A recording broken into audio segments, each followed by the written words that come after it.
Hello, everybody, and welcome to episode 17 of the Shotgun Thoughts broadcast. Baby, we're back, and we're gonna be getting into some things today. As usual, we got some provocative thoughts going on, and this is mostly on the topic of love and I think the best thing to do with our deep state webcam is to just get into it. And I think the hardest thing about falling in love is that you're looking for that. And that's probably the biggest obstacle for sure. Because when you're in love and there's a lot of these things that you think you want, you know, you're looking for you're looking for somebody to really capture you and provide what you think are a lot of the things that you like. And you know there's a difference between those likes and those wants that you have things that you want about a person, like qualities that you desire in them. You want them, if they're a woman, to be smart, beautiful, for sure. That's a given. But me, I'm definitely like, my number one is that they got a head on them. I'm sorry, there's a lot of guys out there that are kind of looking for a bag of screws when it comes to, their partner. They're definitely looking to keep that upper hand in the cognition department, cuz let's just be honest, if it's one thing a man has an advantage of naturally is our physical prowess, but also the fact that we're just a more logical and reasoning creature as opposed to one of emotion and impulsiveness.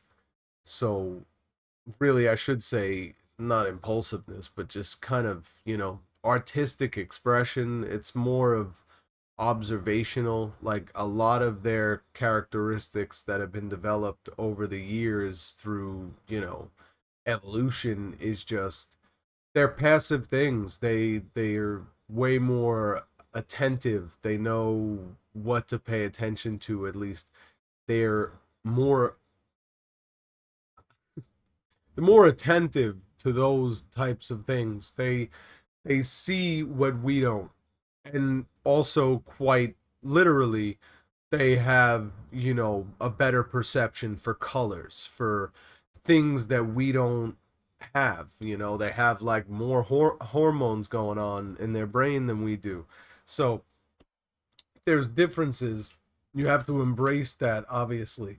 Now, a lot of what we want are things that are good for us in a person. Like we just know that, you know, and that's that's something that should drive us toward who we're trying to find in life, because early on we're mostly driven by what we like about somebody, and we get infatuated with those ideas the same way we get infatuated with people. Like we're just infatuated with somebody based upon attraction, or something that provoked us in a raw, natural, animalistic sense, which is fine. And that's part of it. It all comes together. You want to have all of those things firing off, because really that's the whole mind, body, and soul experience. Your heart, mind, body, and your soul. It's just everything comes together, and that's where you get that full package. But now, if you're chasing somebody because of infatuation or lust or desire, those things simply on their own, it's going to lead you down a path that when I was 14 years old, I started to see these things clearly immediately. Like, if you play games with somebody, you're pretty much going to end up in that player category, or the woman that's got, you know, 500 different penises that she can flip through her head real quick. It's the same thing. They're both, like two opposite sides of the same coin. It's like, then, I mean, really, these things can flip themselves in all different ways.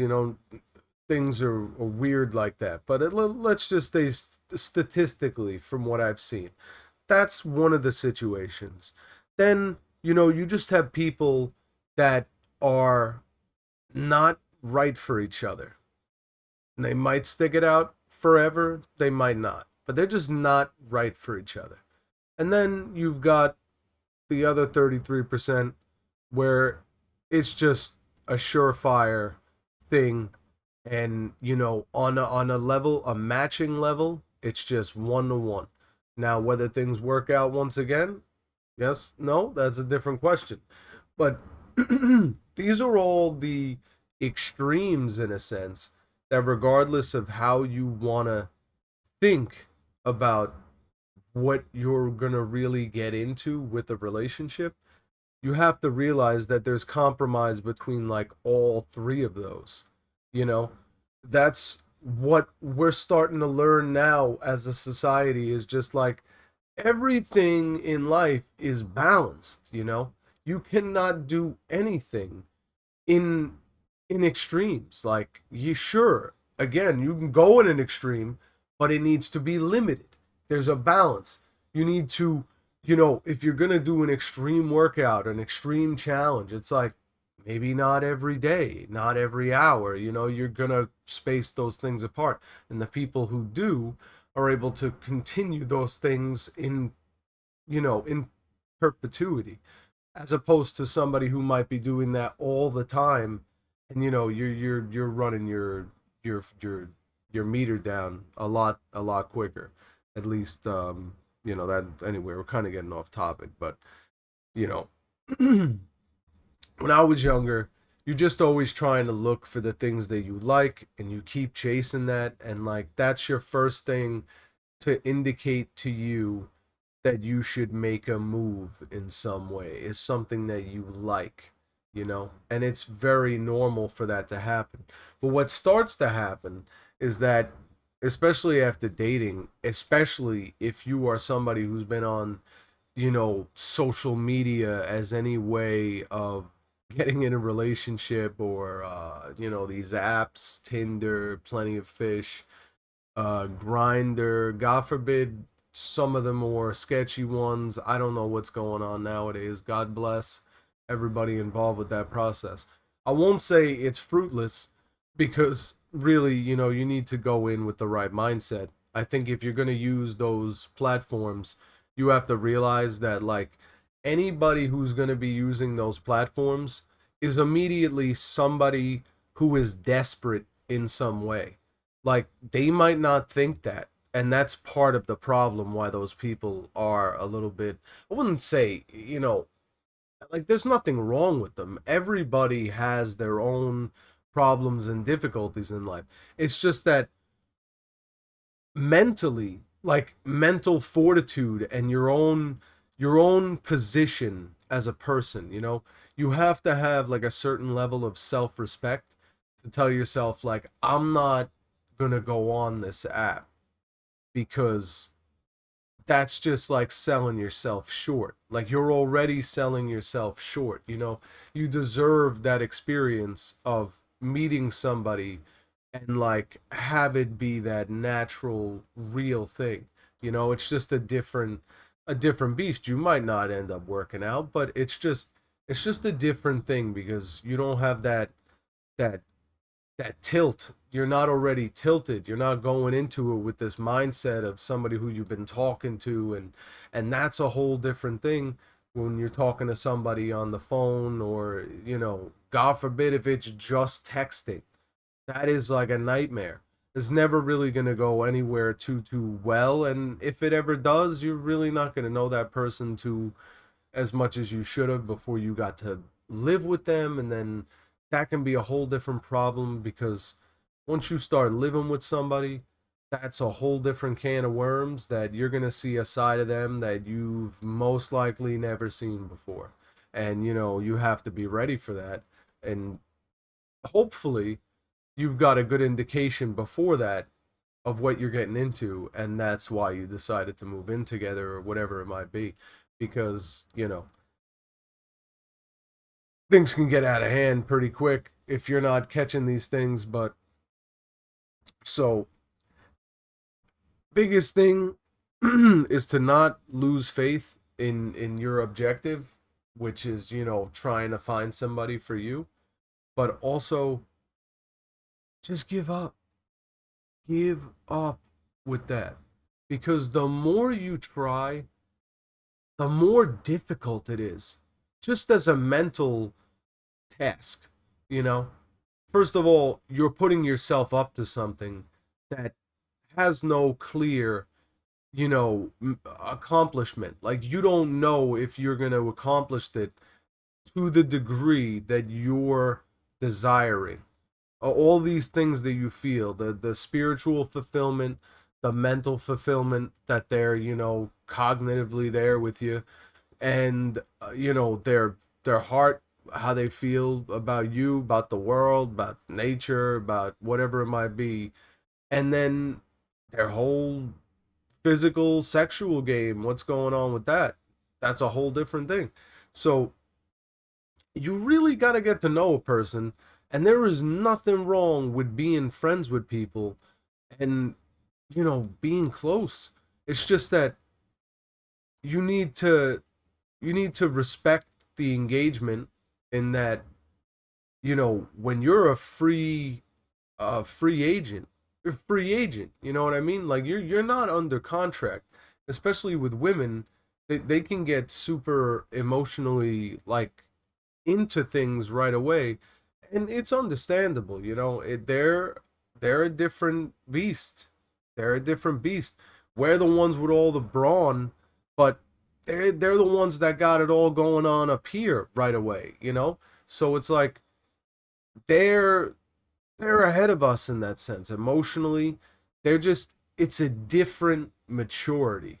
In a lot of ways, it's just a different level of intelligence that even to this day, that's why nobody's going to understand women, because there's something going on there where they got more going on.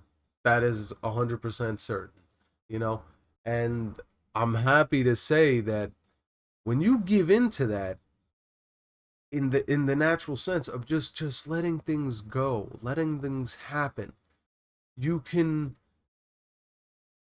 you'll find what you're looking for, because you're naturally not gonna be going after things that you don't like.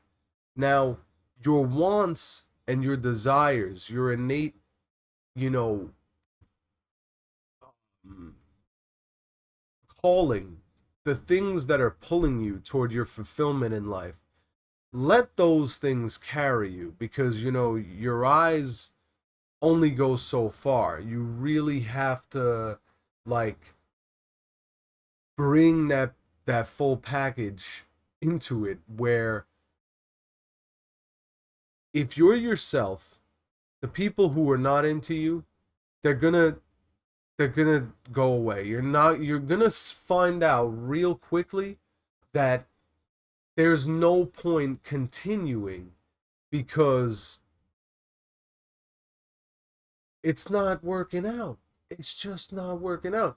So every time that you have an experience where you're just like, all right, this is not what I want, whatever, you're not in a mindset to be like, all right, you know, I failed, and this was something that I did for no reason. No.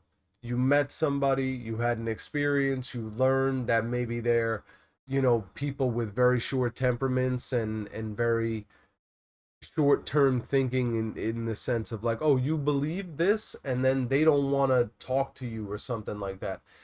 I had somebody just, it was a great date. There was nothing wrong with anything going on. We were both sexually feeling that.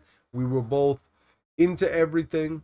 But as soon as one one type of discussion, let's just say things you don't want to discuss at the dinner table, came up, I I took no sides. I took no sides. I just said something that was factual, which was that if you have a green card, if someone is here with status, you cannot be deported for no reason. Like I don't even think you can be deported if you're a legal citizen in any fashion. Like we don't deport people. Like you have to be a criminal in some way. Like having a green card is that anyway.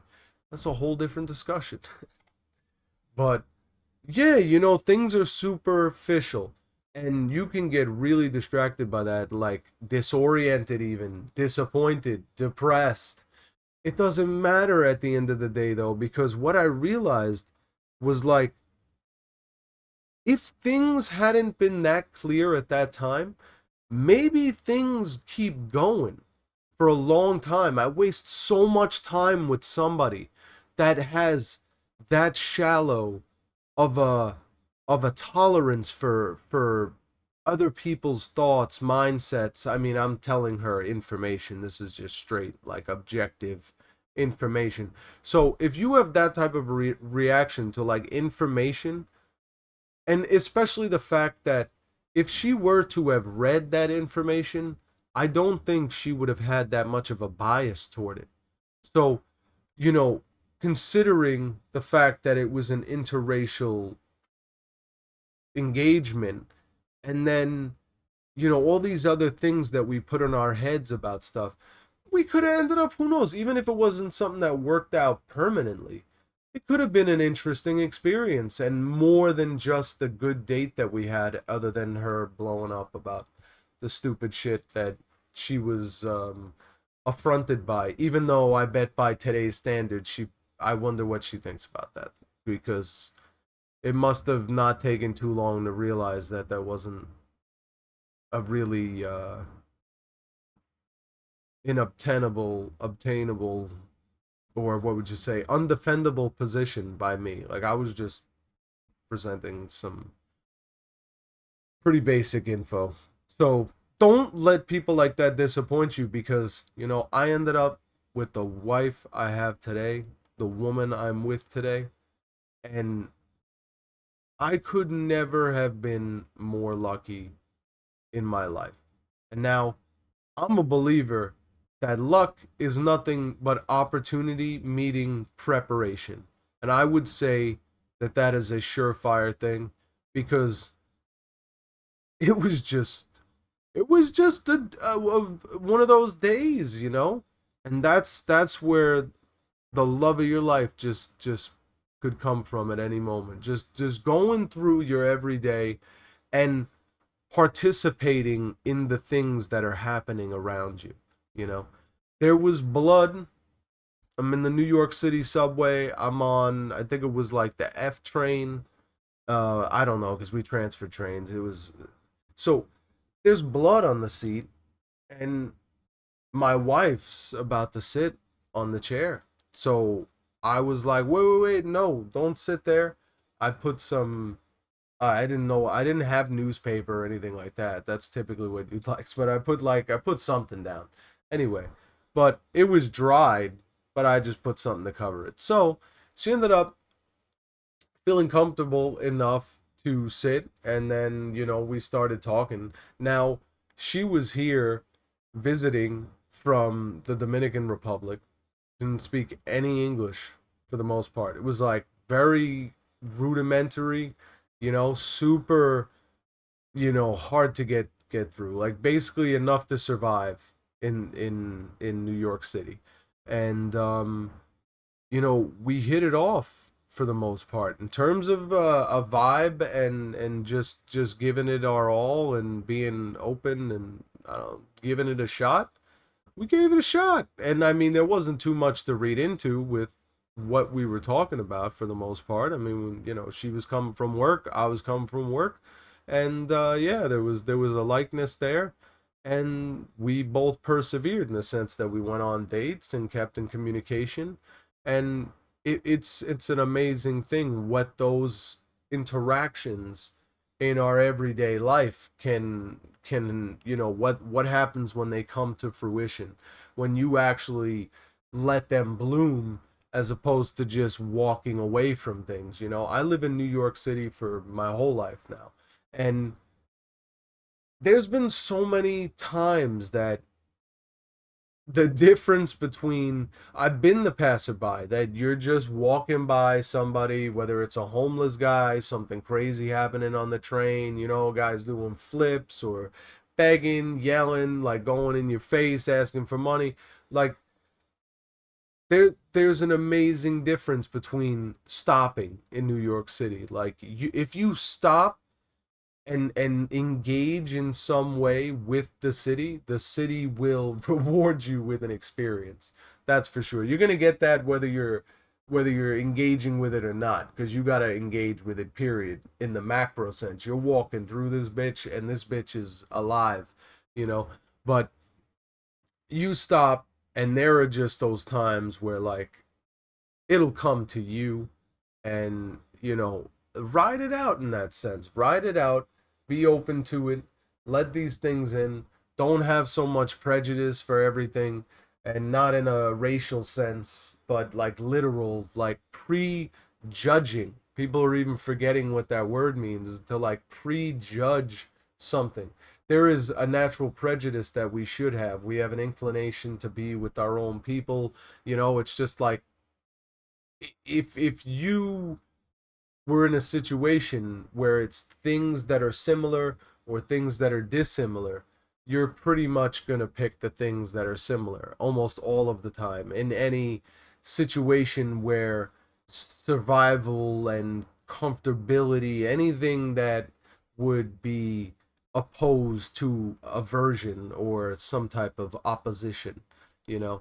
So we're always going to gravitate toward that in life. We do need to accept the balance and realize that there is a significance in the middle path in life.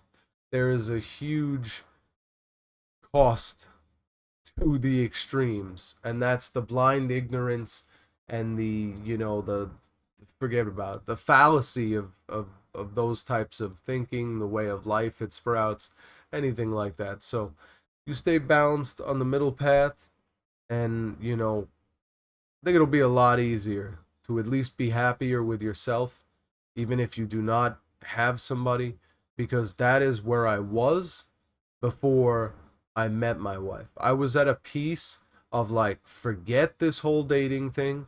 I am just going to be a lot more grateful for the everyday experiences that I have and try to make the most of those and see where those take me.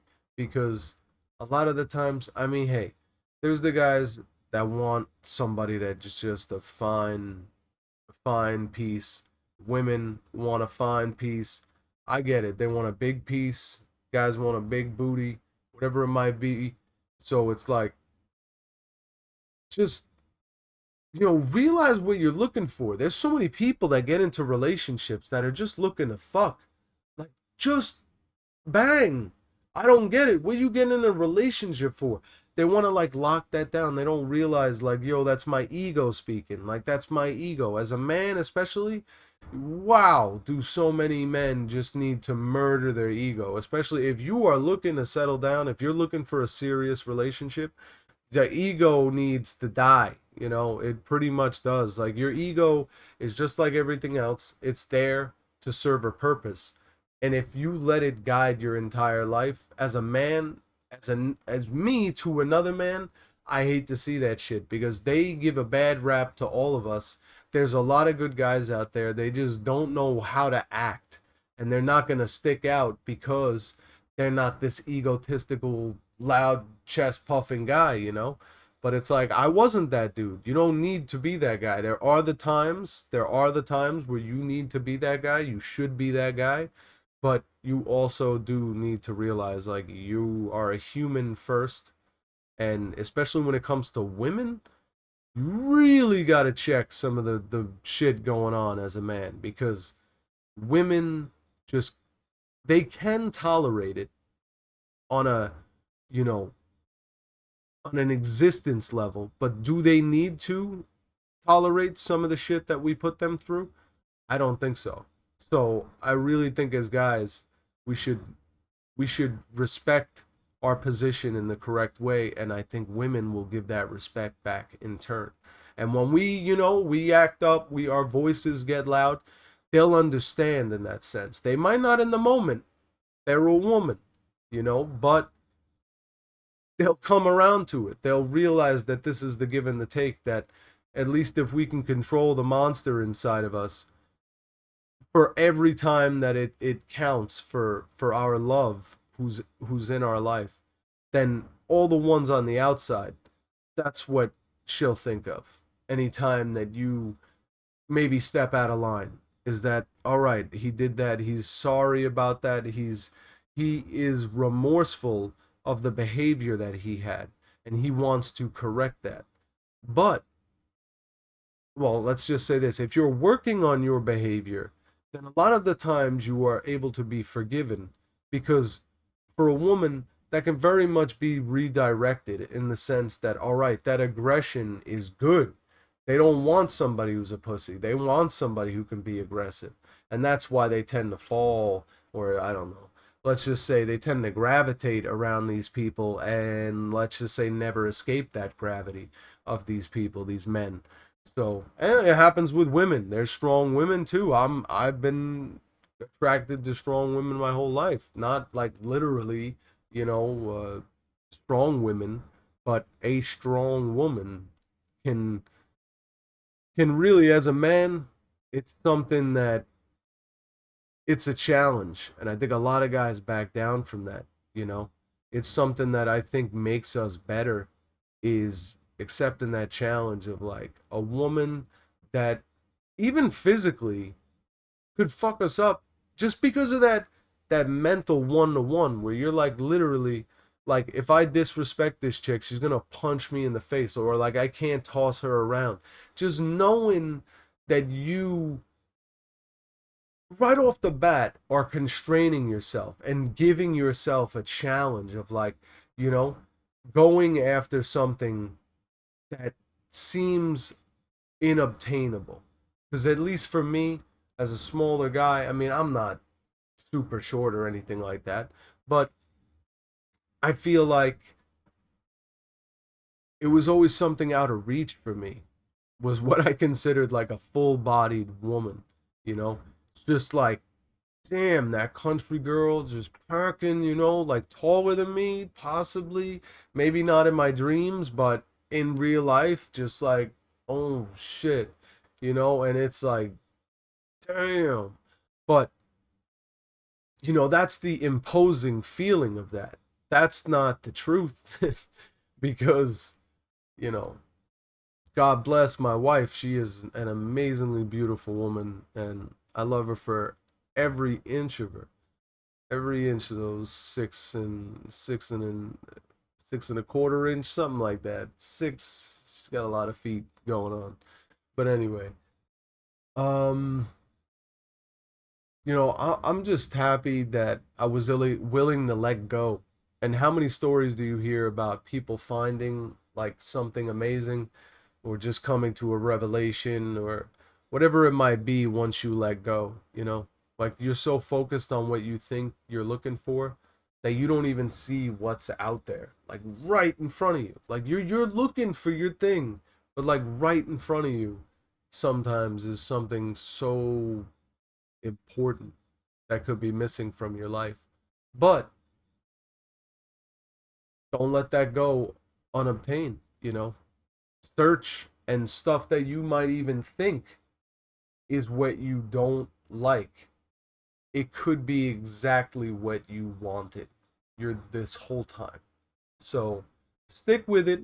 And I think that there's definitely that there's an end game for everybody. That is for sure. If you stick to it in the sense of just keep peeling, keep peeling through what comes to you, I think, that there's at least insight on what'll bring you closer to what you're looking for sure. Because finding out what I didn't want was the biggest part of the battle. And then I realized, all right, this war, it's only a matter of time before this is over.